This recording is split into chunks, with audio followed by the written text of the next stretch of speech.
ஒரு காலத்தில் எப்படி வாழ்ந்த மனுஷன் ஐயா பாருங்க, இப்போ எப்படி ஆயிட்டாருன்னு சொல்லி அப்படின்னு சொல்லி பஸ் ஹால்ட்டில் 2 பேர் ஒருத்தரை கை காட்டி காட்டி கதைக்கிறாங்க.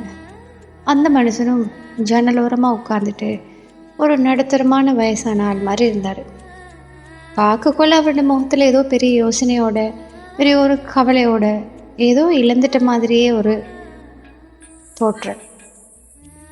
அது என்னன்னு தெரியல. அவரை பார்க்கக்குள்ள கட்டாயமாக அவரோட பேசணும், அவருக்கு 2 வார்த்தை ஆறுதல் சொல்லணும் அப்படின்னு நினச்சிச்சு. மெல்ல பஸ் வண்டிக்குள்ளே ஏறினேன். நானும் அந்த பஸ்ஸுக்காக தான் மிச்ச நேரமாக வெயிட் பண்ணினேன். கடவுள் பிளான் பண்ண மாதிரி அவருக்கு பக்கத்துலேயே ஒரு சீட் கிடச்சிச்சு. உட்காந்துக்கிட்டேன்.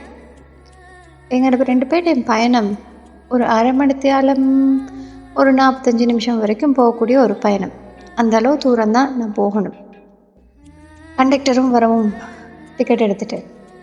இந்த மனுஷனுக்கும் திரும்பி பார்த்தேன், டிக்கெட் எடுத்துட்டாரா, காசு கொடுத்துட்டாரான்னு சொல்லி திரும்பி பார்க்கல. அவர் காசு எடுக்கிறதுக்காக அந்த பர்ஸை திறக்கிற நேரம் அந்த பர்ஸுக்குள்ளே ஒரு ஃபோட்டோ வச்சுருந்தார். அதை ஒரு நிமிஷம் அப்படியே உத்து பார்த்துட்டு இருந்தார்.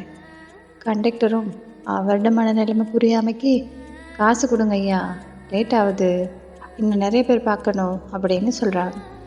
டக்குன்னு ஐயா அப்படின்னு அவரோட தோலை தட்டினேன். ஒரு செகண்ட் என் முகத்தை பார்த்தார் திருப்பி. அந்த கண்கள் கலங்கி இருந்துச்சு. சரி, காசு கொடுங்க ஐயா அப்படின்னு சொல்லி காசு அவர் கையிலேருந்து எடுத்து கொடுத்து டிக்கெட்டையும் வாங்கி கொடுத்துட்டேன். என்னாச்சு ஐயா, நல்லா இருக்கிறீங்களா, ஏதோ பெரிய யோசனையில் போகிற மாதிரி போகிறீங்களே அப்படின்னு நான் கேட்குறேன். ஒரு பெருமூச்சு இழுத்து விட்டார். நான் எங்கே நல்லா இருந்தேன், நான் நல்லா இருந்து 4 மாதம் ஆயிடுச்சு சொன்னார். புரியலையா, என்னாச்சு அப்படின்னு நான் கேட்க, என்னவள் என்னோட மனைவி, எனக்காகவே பிறந்தவள், என்னை வாழ வச்சவள் என்னை விட்டுட்டு போயிட்டா அப்படின்னு எல்லாரும் சொல்கிறாங்க. மேலே தாளம் எல்லாம் வச்சு அவளை கொண்டு போயிட்டு நம்ம அடக்கம் பண்ணிட்டோம். ஆனால் எனக்கு என்னமோ தினம் தினம் அவன் என் கூடவே தான் இருக்கிறான். ஒவ்வொரு நாளும் காலையில் நான் எழும்பும் போது காஃபியை போட்டு கொடுப்பா, அதுக்கப்புறம் பேப்பர் எடுத்துகிட்டு வந்து கையில் கொடுப்பா.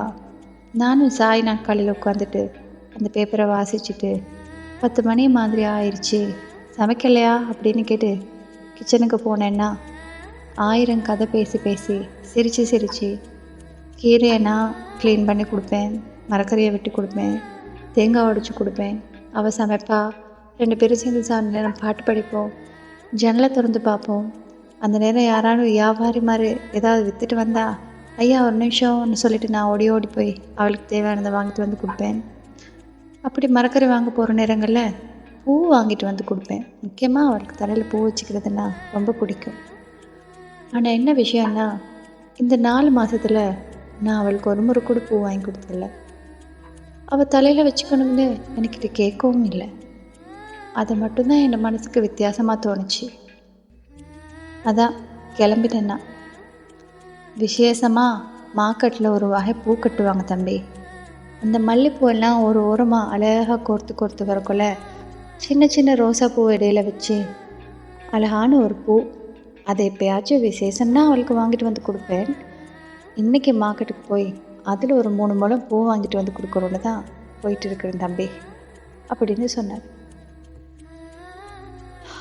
எனக்கு ஒரு நிமிஷம், என்னையா பேசுகிறார் இந்த மனுஷன், இவர்கிட்ட காதல் எந்த அளவுக்கு இருந்திருக்குன்னு பாருங்களே.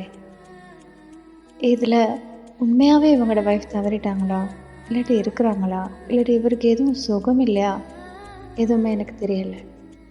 ஆனால் எனக்கு விளங்கினதெல்லாம் ஒரே ஒரு விஷயம்தான். எவ்வளோ அழகான ஒரு காதல், எவ்வளோ அழகான ஒரு உறவு அவங்களுக்குள்ள இருந்திருக்கு. அவங்க இறந்துட்டாங்கன்றதுக்கு பிறகு அதை கூட அவங்களோட மனசை ஏற்றுக்காத அளவுக்கு ஒரு காதல். யார் ஒருத்தரை நாங்கள் நேசிக்கிறோமோ, அவங்க இல்லாமல் நம்மளால் வாழ இல்லாதன்னு நினைக்கிறோமோ, அவங்க நிஜமாகவே எங்களோட இல்லாட்டியும் எங்களுக்கு அதை ஏற்றுக்கிறதுக்கு மனம் வராது. அதை ஏற்றுக்கிட்டா நம்மளாலையும் வாழ முடியாது. அப்படி தான் இந்த மனுஷனும். அப்படியே ஒரு 20 நிமிஷம் தூரம் போனோம். அவர் இறங்கி மார்க்கெட் பக்கமாக வேகமாக நடக்கிறத பார்த்தேன். பூ வாங்கிடுவார், அதை கொண்டு போயிட்டு வைக்கிறதுக்கு மனைவிட எங்கே போவார் எனக்கு தெரியல. அந்த உண்மையை அவர் எப்போ விளங்குவார் புரியலை. இந்த மாதிரி காதல் எல்லாம் இப்போ எல்லாருக்கும் கிடைக்கிறதும் இல்லை.